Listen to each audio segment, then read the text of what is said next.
What is your name? My name is Johnny Longsocks. Can I ask you a few questions about the factory you work at? I am inspecting. Yes, you can, sir.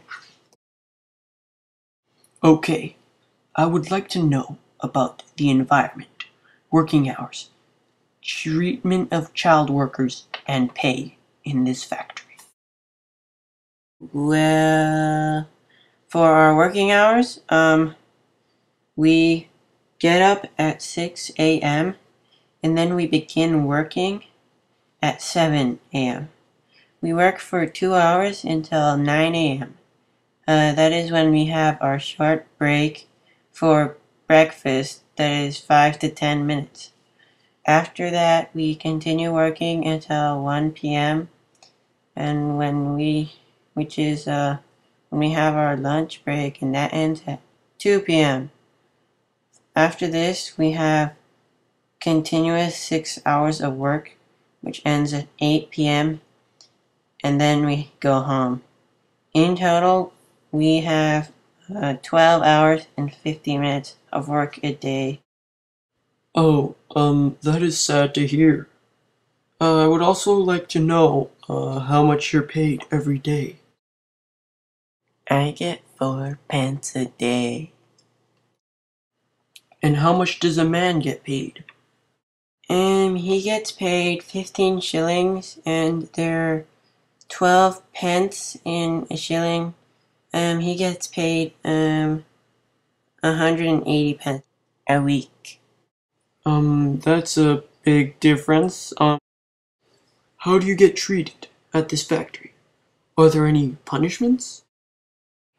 Yes, there are punishments at this factory. Sometimes it's because I'm tired from long hours of work and I can't keep the pace that the overlookers want. And when that happens, they usually hit me with a strap to work faster. They have all kinds of punishment. What I hate the most is that you get fined if you make the smallest mistakes or even whistle. I think they're just greedy and want to win money. Another unfair thing is that they don't allow us to have any clocks or watches. So it's like they want us to come late so they can fine us. I hate it. Oh, I see. Very touching. So what are the conditions in this factory? Um, I don't think the conditions are good at all. All the owner does is pay us to use the machines. Because of this, the factory is harsh, dull, dirty, and dangerous. It is especially dangerous for us because we're small and we sometimes have to crawl under the wiring lines of fed to clear blocks or pick up all the debris. I also don't like how there are no emergency brakes and no safety. There are a lot of children that get killed or seriously injured. Like my friend, he lost his arm in one of the machines, and he got to get his picture taken with a bunch of other children that lost their arms or legs. There are dangerous things everywhere you look in this factory. There are cogs, gears, huge belts, and wheels. Um, Very good information about everything. Thank you. Now can you tell me about the health and conditions of your town? The town workers are put in these back-to-back houses, which are basically 4 houses in one. So everything is small and close to the factory.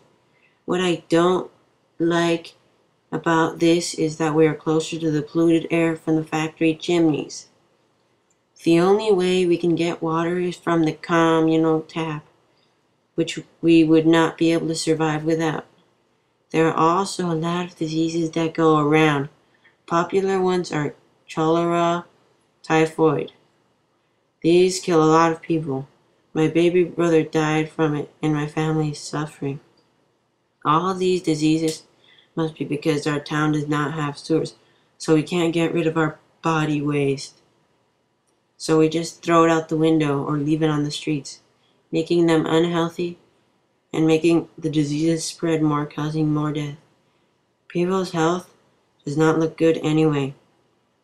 We do not get enough varied food or just enough food to stay healthy. Thank you for all the wonderful answers to my questions. Can I still ask you some more? Yes, just hurry up, please, sir. How are your living conditions at your place? Describe your home. My family lives in a back-to-back house because they were the cheapest houses that were near the factory. A back-to-back house is a 2-story house with 4 entrances from next to each corner. 4 families can fit inside, and each family gets their own fourth of the house. There are no doors connecting the other parts, so another family can't visit unless they go around to the front door. Our house does not have any furniture, but we have tables, chairs, a fireplace on the ground floor, and a stove. On the top floor we have our mattresses on the floor where we sleep. The floor of the house is always dirty, and we sometimes get splinters from the wood, so we keep our shoes on all the time. Unfortunately, we have no bathroom and no water pipes, so we have to go to the communal tap to get water, which is better than not having any water in the first place. Okay, thank you for letting me interview you. Good. Now I can go back to work. Oi, get back to work. Oh my god, don't wait me, no! Please stop. Okay.